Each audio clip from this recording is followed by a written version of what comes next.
ஐப்பசி பௌர்ணமி அன்று நாம சந்திரனை பார்த்து இறைவன் வணங்கி அங்கு தரக்கூடிய பிரசாதத்தை நாம் உட்கொண்டால் தோற்ற பொலிவும் நீங்கும்.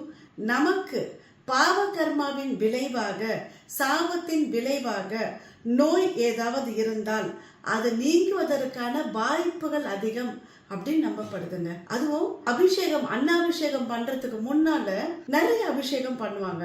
இளநீர்ல, கரும்பு சாறுல, மா பொடியில, விபூதியில நிறைய அபிஷேகங்கள் செய்த பிறகு இந்த சோற்றினால், புதிதாக வடித்த ஆற வைத்த சோற்றினால் அபிஷேகம் முடித்த பிறகு அலங்காரம் செய்து அதை நாம பார்த்தாலே பெரிய விஷயமா கருதப்படுது. நம்மளால கங்கை கொண்ட சோழபுரமோ இல்ல தஞ்சை பிரகதீஸ்வரர் கோவில் போக முடியவில்லை என்றாலும் நம்ம வீட்டுக்கு பக்கத்துல இருக்கிற ஏதாவது ஒரு சிவன் கோவில்ல அன்னாபிஷேகம் பார்க்கறது ரொம்ப விசேஷம்.